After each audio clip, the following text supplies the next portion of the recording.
Hi, everybody. Welcome to the Benzo Warrior Community Roundtable Zoom meeting. Tonight, we welcome Chris Paige, LCSW, trauma-informed therapist and coach.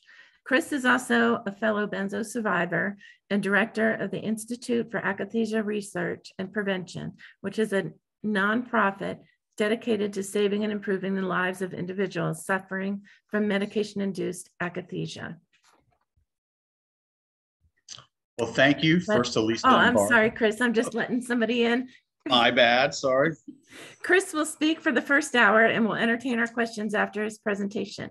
He received his Bachelor of Arts degree from Southern Methodist University in 1988 and completed his Master's of Social Work degree from Barry University in 1993. He has practiced in a variety of settings, including hospitals, schools, and foster homes, and has taught at the undergraduate and graduate level.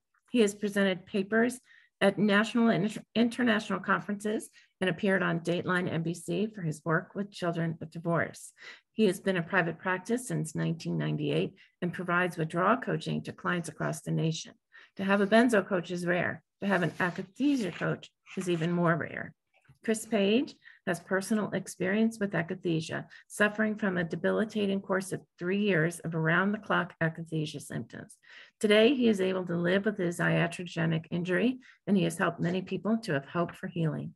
Chris will speak with us on how he survived chronic withdrawal for years without any support, how he uses those skills to help clients he coaches today, and how he has rebuilt his life better than before the injury. Please welcome Chris Paige. Chris, thank you for speaking with us tonight. Thank you, Lisa. And thank you to Lisa and Barb for this amazing opportunity. And thank you for everybody out there in this community that's struggling and suffering and tuning in today. The single most important thing that I'm going to talk about today is hope, because I think that's the single most important thing for all of us as we go on this journey together, because we are all in this journey together. Maybe a quick overview of my story so people know a little bit more about what I experienced. Fair amount of childhood trauma that I think made me very anxious for the majority of my life. And what do anxious people do in Western medicine? We end up on benzodiazepines or SSRIs or some combination of the two. Well, I ended up on the combination of the two. And, you know, I'd had some years of taking the medicine and without incident. And then I'd been on and off Klonopin once, and it wasn't that bad of a withdrawal. So I didn't learn my lesson in a sense. And in the fall of 2013, I got a prostate infection. And I was prescribed Cipro, a fluoroquinolone antibiotic. In 2013, Cipro did not have the black box warning that it currently has now, that it could cause insomnia and agitation for people. Well, I got very agitated and stopped sleeping when I was taking the Cipro.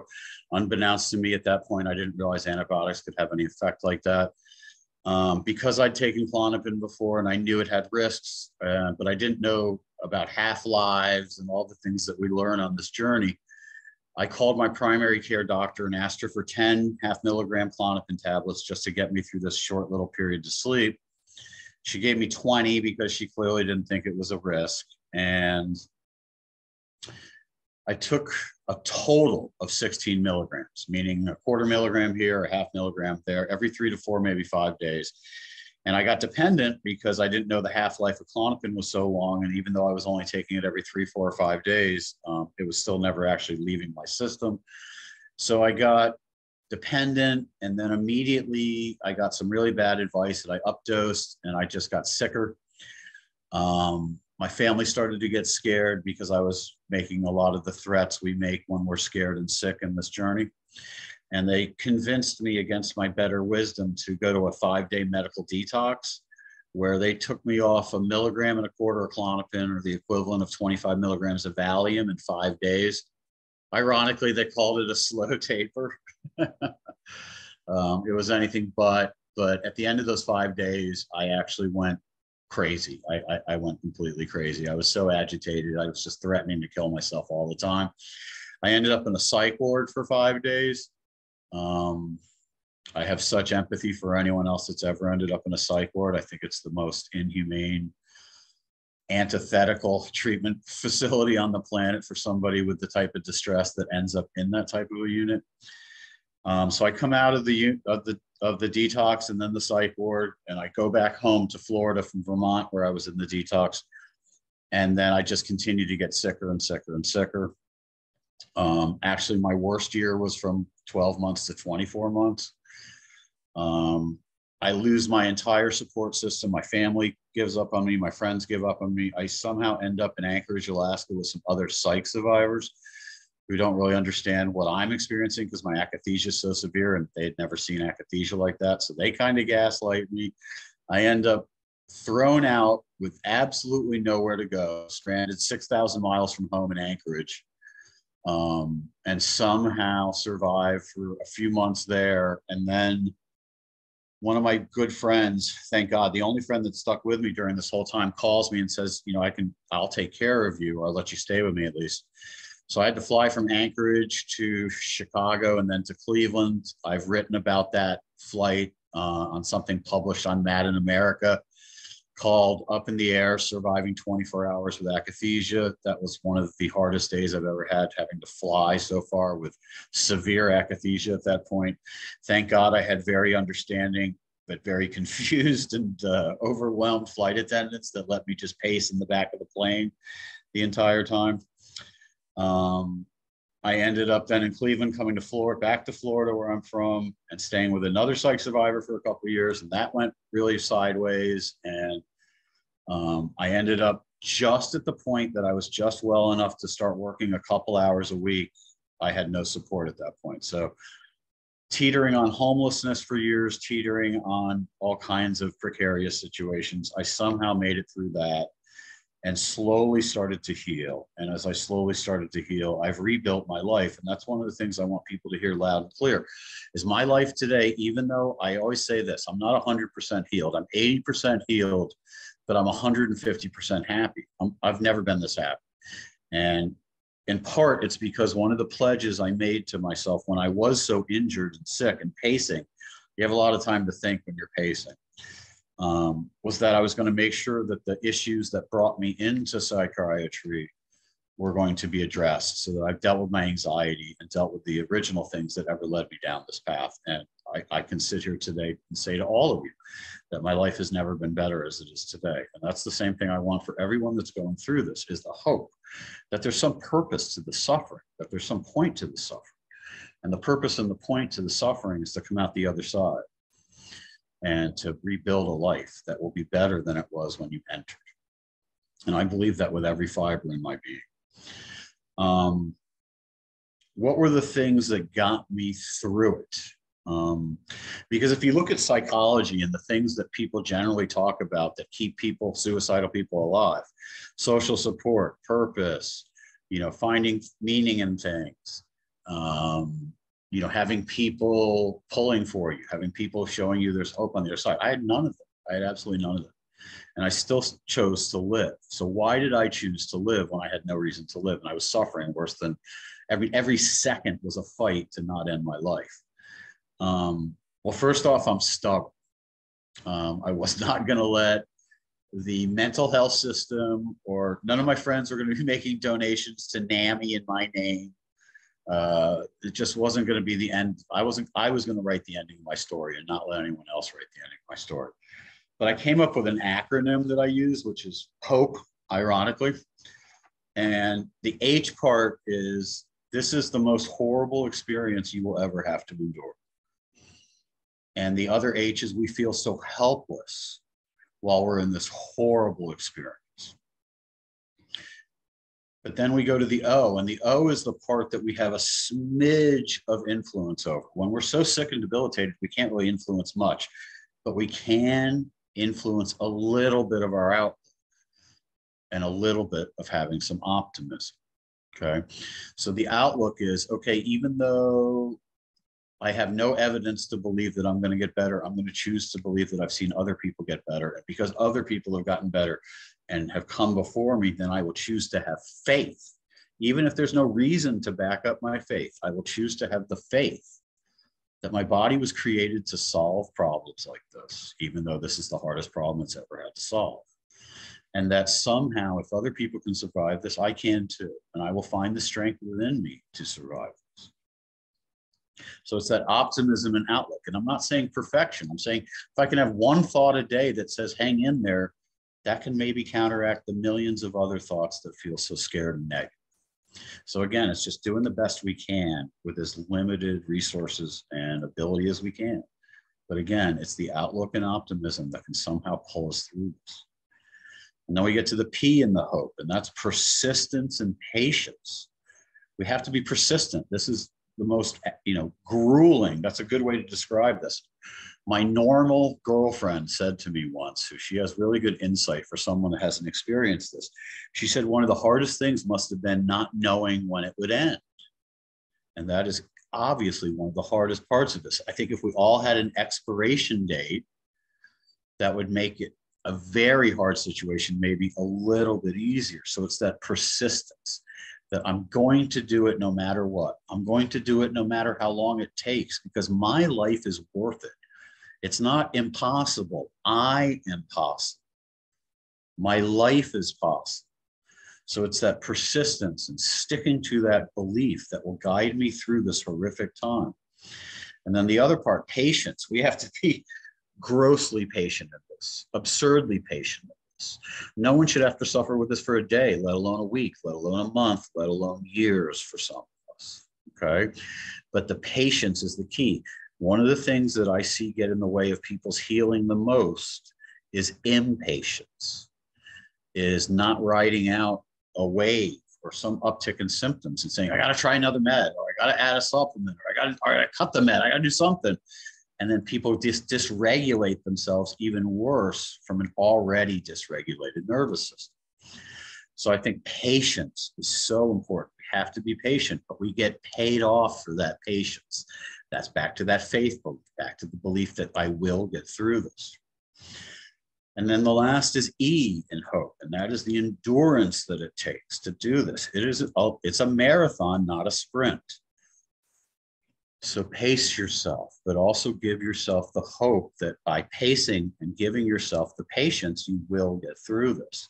Our bodies are designed to heal, even from catastrophic injuries like this injury is. And then the finally is the single most important part, is the ecstasy that's waiting for you. Second night I ever spent with my girlfriend, she looked at me and said, you're the most grateful man I've ever met in my life. And that's because I'm grateful if I'm sitting. I'm sitting right now talking to you. I couldn't sit really for 3 years. I'm grateful I can sit. I'm grateful that I'm calm. I'm grateful that I can drink water. Just grateful that I'm alive. And it's the ecstasy of that.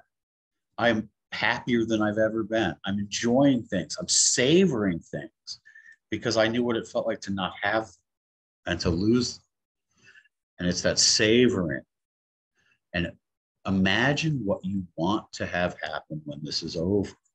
Future-oriented fantasy, so important. That was one of the main things I used to survive.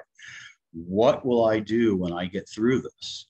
And one of the things I was going to do was create a research institute so somebody could figure out what was causing akathisia, and if there's a way to treat it, and if there's a way to prevent it, and if there's a way to help people that are already suffering from it.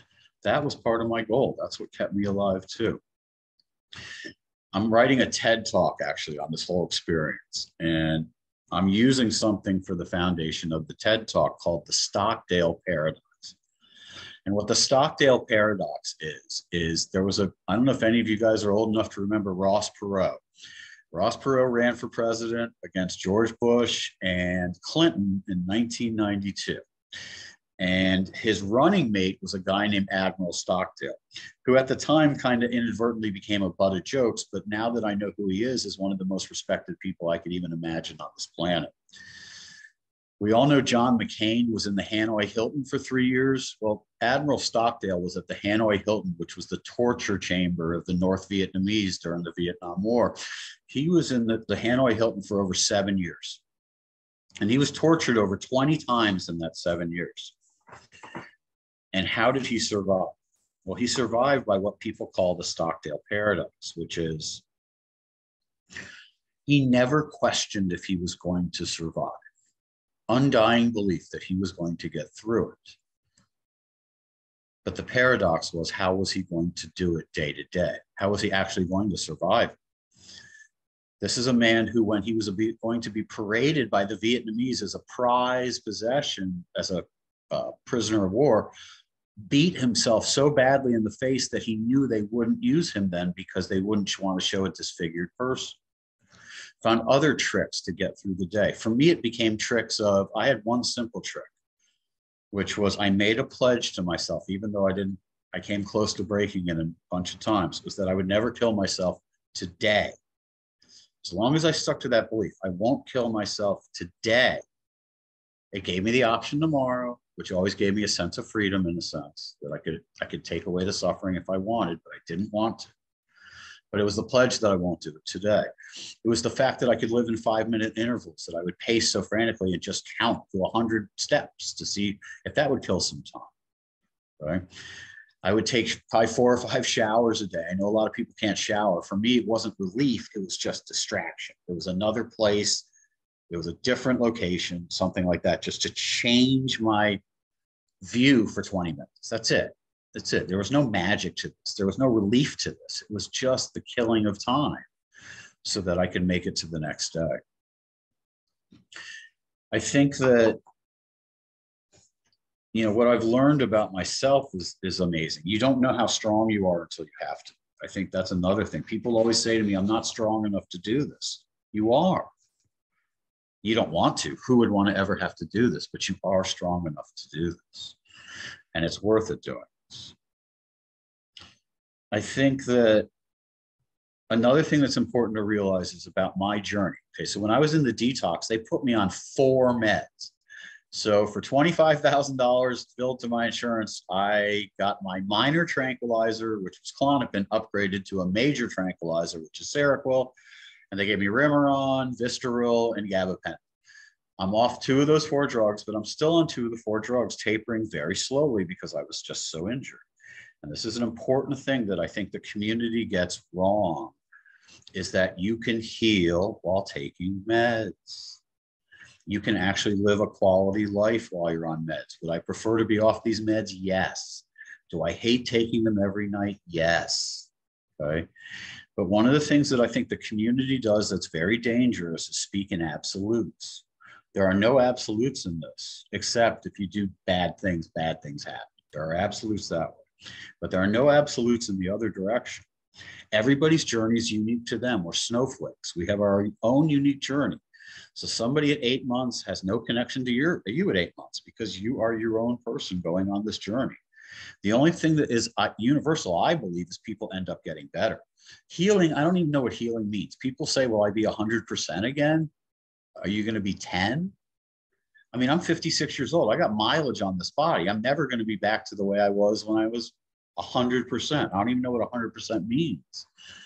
Okay. Do I still have lingering symptoms? Yes. If I'm not careful, could they get in the way of me functioning? Sure. But I'm smart and careful, and I take care of the things I can take care of. And even though I'm on meds and tapering very slowly, I'm living, as I said, the best life I've ever lived. So one of the things that I clean up the mess all week of is the community telling people that they're trapped on a drug that's poisoning them and they have to get off it quickly. And then they try to get off quickly and they get 100 times worse. So we can't give people conundrums they can't solve. This is already hard enough. We can't be giving absolutes to people, which just causes fear. We're already scared enough. We need hope. We need to believe that this is worth it. We need to believe that we're going to get better. Not that we're not going to get better until we cross this threshold or these things that we can't even do because we're so injured in the first place. I just think we have to be very careful about speaking in absolutes in the messaging because there's nuance. I don't know how many of you guys are familiar with Nicole Lamberson, who's part of Inner Compass Initiative and Medicating Normal. She's my best friend in this. I've talked to her extensively about this. She's on my board at the Institute for Akathisia Research. And we both agree the most important thing is nuance. We're all different in this. All of our taper schedules are different. No taper schedule works for one person. It works for the individual. And it's the nuance in this and the gray in this. I know we're scared, but let's just be careful about scaring other people and speaking in absolutes.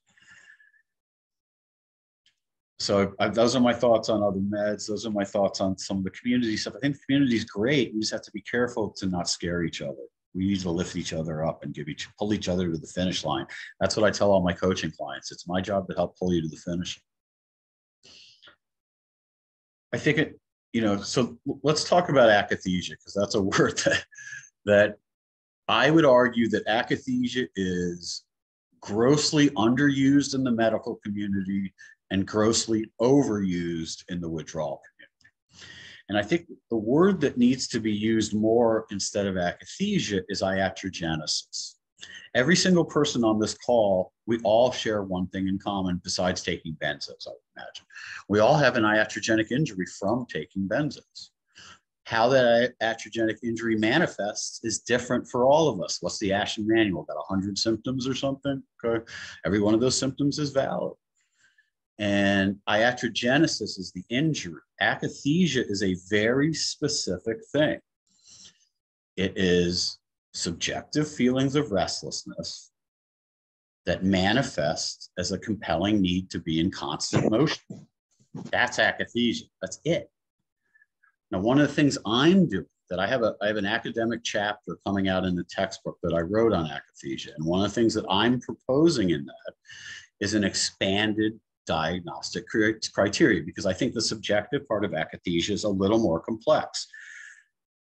I agree that there's, frantic pressured speech with it, but there is fear, terror with it. I agree with that. But terror alone is not akathisia. Okay, terror is a part of akathisia. And I think what's important to remember is too, is that whether or not you have akathisia does not determine how much you're suffering. Okay, you can not have akathisia and be suffering just as much as someone that has akathisia. That's the important message. It's not about who's suffering the worst and who has akathisia or not. Akathisia is just a movement disorder diagnosis that's kind of taken on a life of its own. And the real reason is, in the withdrawal communities, we don't have enough words to describe what we're experiencing. We don't have words to describe this experience. So akathisia has become this catch-all word to describe things. But the problem is that if akathisia doesn't mean what akathisia means to a doctor, it's a meaningless word. And that's another thing that I'm so focused on with the Institute, is making it a meaningful word. So if somebody says it to a doctor, they know what is going on. They are aware of it. They are aware that it is not faking or, exaggerating, or that you're not trying hard. Okay. We want doctors to understand what the word means. But again, what the word means as it is currently defined is subjective feelings of restlessness that manifest as a compelling need to be in constant movement. The difference between akathisia and agitation, or what people like to call inner akathisia, is the movement. That's the reason the word akathisia exists. It's the movement. And the actual literal translation of the word akathisia is inability to sit. It's a Greek word, and that's what it means. But this doesn't mean in any way, if you don't have the movement part of it, that you're not suffering. You're suffering. That's the bottom line. And at the end of the day, we want ways to treat the suffering and relief from the suffering and options for the suffering and belief. I mean, I think the single most important thing is that when we tell our caregivers, our social support system, our husbands, wives, families, doctors, whoever, that they believe what we're telling them, that they believe this exists. And that's one of the main reasons I'm doing this work, is to create understanding and widespread acceptance. And in kind of a secondary way, I'm treating the entire community, because if I can get them to understand that iatrogenic injury, then maybe they will start to consider all iatrogenic injuries. Because again, there's no better or worse iatrogenic injuries. Same things with medicines. People always say, well, my drug was worse than your drug. After doing this for almost 9 years, I figured out the worst class of drugs for every single person is the one that hurt them. That's it. There's no worse or better. It's all personal based on what we experienced. But I think we also have to be careful in the community that there's a wide range of experiences, and they're not all the same.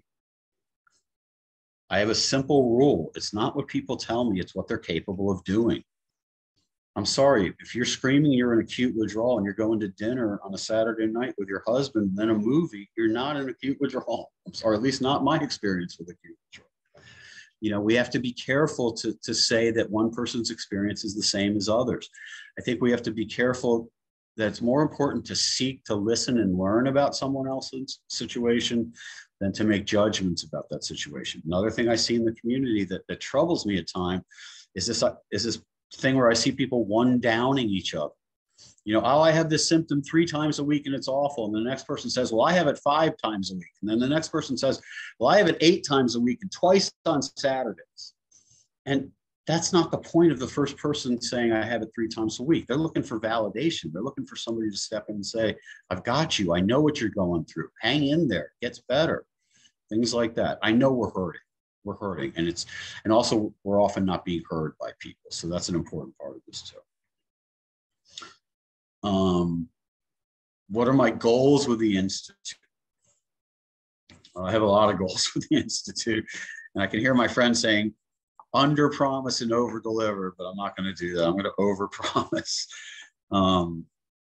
First thing is I'm almost done with a video. We're going to have a big fundraiser at the end of January here in Palm Beach, Florida, to try to raise money for the following things. The first thing, the chapter that I wrote on akathisia, the mainstream doctors and psychologists that have read it say it's the best version of how to differentially diagnose akathisia. So I'm going to be creating a series of videos for doctors and pharmacists and therapists so that they can learn how to spot akathisia. They can learn how to see it, so they're not, because I'm sure anybody that's had akathisia or even iatrogenic injury has been misdiagnosed with panic disorder or bipolar disorder or depressive disorder or borderline personality or functional neurological disorder or factitious disorder or somatoform disorder, all these different things.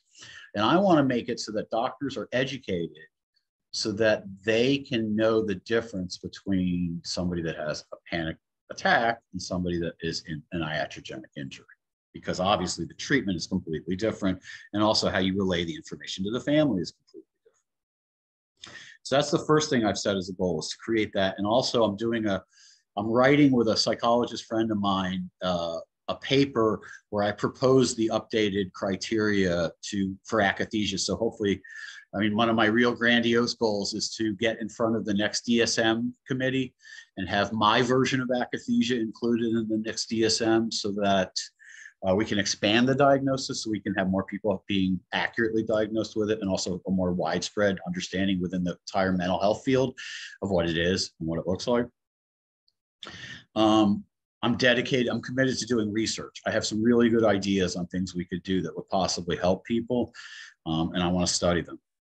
You know, that's the main thing I'm going to try to raise money for, is to do actual research, because as anyone that, you know, has learned a lot on this journey, the only research being done out there is being done by the pharma companies, and they have no investment in researching this. So I want to see if I can get enough independent money on my own, and do some independent research and see if we can really figure out what causes this, and treatment options. And one of the things I'm really, really into, and I argue in my paper, is early detection is the most important thing with any iatrogenic injury, let alone be it akathisia.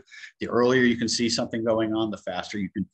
Imagine if 2 days into you taking a benzo, somebody noticed you were a little different, you stopped it then. You'd probably have a much better outcome than if you took it for 5 years. I think we need more, you know, also, I mean, another one of my fantasy goals is to create something that will be in the package insert for every psychiatric medicine that directs patients to look for akathisia, and also directs practitioners to look for akathisia. I mean, in a perfect world, I would like a little insert to be handed with every new prescription for a psychiatric drug, and to be on the lookout for these symptoms. And imagine the preventative lives we could save doing something like that. A lot of this is born out of my experiences. Another thing that I think is so important is to create a continuing legal education class for people, so lawyers can know what iatrogenesis is and ways to get disability for people with iatrogenic injuries, using akathisia as the example. I was denied 3 times for disability, and that would have really made a difference in some of my just journey. Wouldn't have really changed the suffering per se, but it would have made the journey a little different. So if we could get lawyers educated and the entire legal system maybe up to speed with this idea of iatrogenesis, imagine the lives we could change there. And then I drove back from Kansas City, where I was visiting my girlfriend all summer, and I stopped in Louisville, where a good friend of mine is the head of the Kentucky Psychological Association, and he's a professor at a university. And I had an opportunity there to lecture to some grad students on my experience and all about akathisia. And that's another goal, is to be able to get in front of as many trainees, in a sense, so that they don't have to unlearn bad behaviors. The more of the new group of people we can train of this information right at the beginning, I think is crucial and could really have amazing outcomes down the line. I know it's too late for some of us, but in the future, hopefully being able to prevent this from happening to more people. And then the final thing is that the current akathisia scale as it is written is just not sufficient. I think there are a lot of false negatives, meaning that they don't catch cases. And I want to expand that, and that'll be some of the research we're going to do too. Let's see what else. We talked about, like, another thing that I think is so common, and I think it's common for people in benzo withdrawal syndrome also, is that what is causing this? Well, my theory is, because when I experienced akathisia, and dopamine is viewed as the main neurotransmitter of akathisia, it just didn't feel like my experience. Dopamine controls my movement, but I wasn't moving because I was out of control. I was moving because I was so agitated and I couldn't contain the agitation.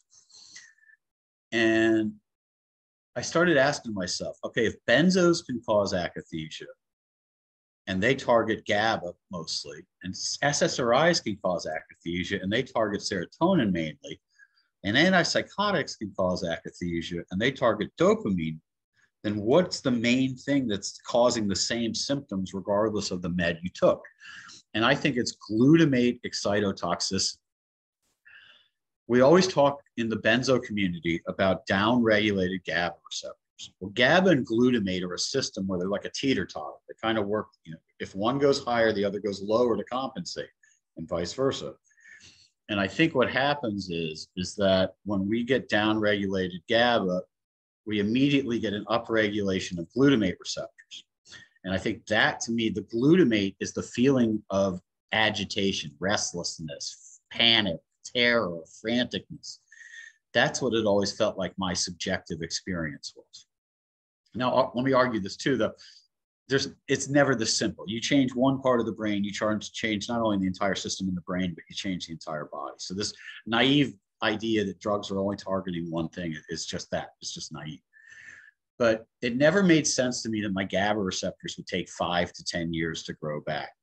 I would imagine they were frantically trying to grow back because of the need that my body was exhibiting at that time, because of the franticness, because I couldn't calm down.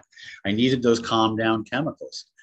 So I started to think, I wonder if it's more that the glutamate receptors that got upregulated are not paring down, not killing themselves off, not dying back because they're not needed anymore. And then it's creating this vicious feedback loop where the upregulated glutamate is actually causing the symptoms much more than the downregulated GABA.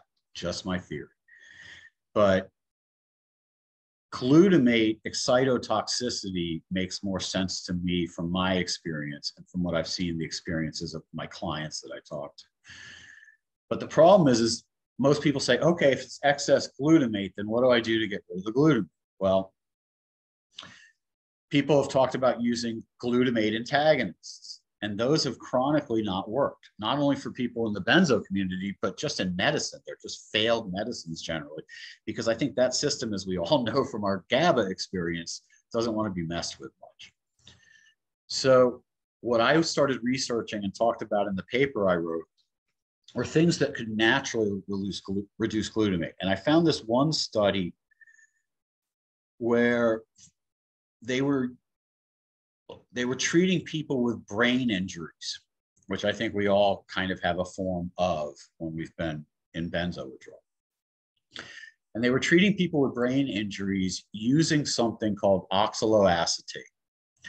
And what oxaloacetate is it's a glutamate sponge in a sense. It doesn't cross the blood-brain barrier. It just goes into your blood system and basically soaks up excess glutamate. So I tried oxaloacetate a couple months ago, and what I found was it reduced some of my symptoms that I still have a little bit, But one of the things I'm very sensitive to is I can sense when my GABA system's getting tweaked a little bit. Like for me, I'll forget every once in a while that I can't drink coffee, and I'll drink a cup of decaf. And even a cup of decaf has enough caffeine in it that it gives me a little wonky symptoms for, a day or two. I'll get a little dizzier. And I was starting to feel that a little from the oxaloacetate. I want to revisit it maybe at a later date, but I do believe something like that could possibly down the line be something worth researching. There's also a medicine that's being used in restless leg syndrome experimentally. And it's been found to reduce the suffering and the agitation in restless legs. I also argue in my paper that restless leg syndrome and akathisia are part of the same disorder, just different levels of severity on the same continuum. And I'm curious, and actually, I don't know if any of you guys have seen me on that Dr. Leeds podcast, who has a Benzo podcast. Him and I have talked about possibly doing research on this drug to see if it's something we could test to see if it would reduce people's distress. All this is down the line, but I want anybody out there suffering to know you've at least got one person here fighting for you every day, trying to find solutions for this. I've really dedicated the rest of my life to solving this puzzle because there are so many people suffering, and I went through undue suffering on top of my suffering because nobody understood what I was experiencing. And if we can figure out ways to target potential treatments for this on top of prevention, I think we would really make a ton of progress. I think that the single most important thing, though, that I hope you hear from me is hope. That this is not forever. People say it's permanent. What I see all the time is this. When you're scared and in the middle of it, you think it's permanent because you have no reason to believe otherwise. Every day it feels the same. Nothing's changing. It's overwhelming. I get that. But just because I feel something doesn't mean it's true. And this is another important thing. People have said to me, how did you heal? Okay, the first way I healed was I played dead. That's the first way I healed. And what I mean by that is I refused every treatment. I refused to change anything. I refused to add anything.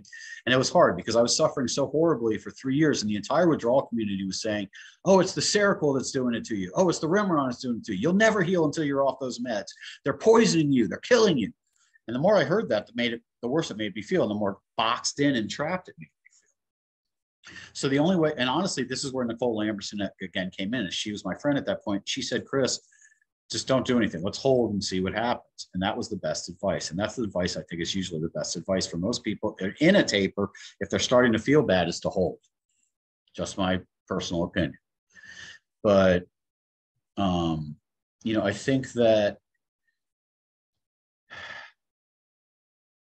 we have to find ways to support each other. And it sounds like this community does an amazing job. And not getting into symptom comparisons and competitions, but just this belief and this undying belief. Oh, that's what I was going to say too. People will say to me, when you healed, how much did positive thinking influence your healing?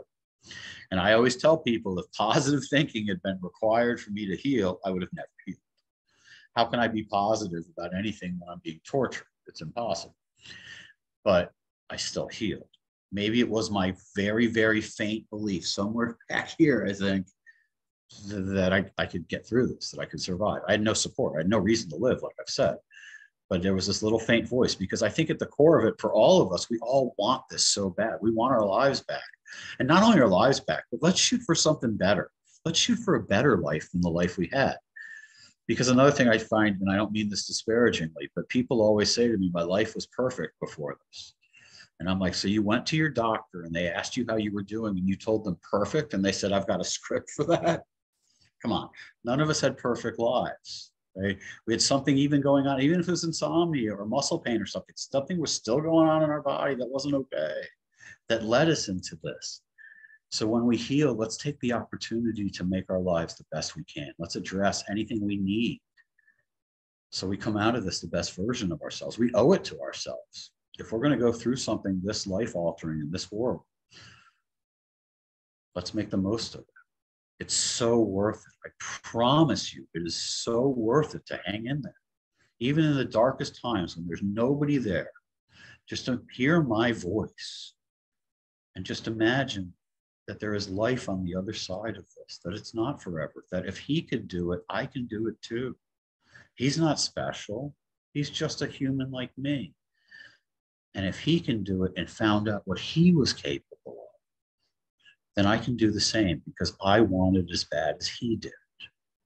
Nobody wants to give up in this. People just want relief. And that's why we have to hang in there, because the only way you get relief in this is to hang in there. It's the only way. But I promise, hang in there. The other side is better than you can even imagine. And that's what I want people to hear loud and clear, is that the other side is the best part of this. And the only thing that makes it worth it, but it's worth it. It is so worth it. Please just hear those words. It is worth it. And you are worth it. I mean, I think that's the thing that gets lost in this too. We lose connection to our soul. We lose connection to our purpose. We lose connection to who we are. But that doesn't mean we're gone. That doesn't mean we're no longer who we are. That doesn't mean we will not return to who we are. We're just muted, suppressed, detached, derealized, depersonalized. We are still who we are. That person still exists within you. And if I'm talking to that person, hang in there. Imagine what you want that person to become when this is over. Imagine the life you want on the other side. The beauty, the things that you never imagined were possible. Just dream about that, even if you can't dream for more than an eighth of a second. Trust me, I wasn't sitting on the couch fantasizing. I was pacing, screaming, agitated, punching myself. But somewhere deep inside was a faint voice telling me to hang in there and keep going, that it would be worth it, that I would have a chance again. And I want that for all of you, because none of us did anything to deserve this. And all of us deserve the same outcome, which is a return to a beautiful life.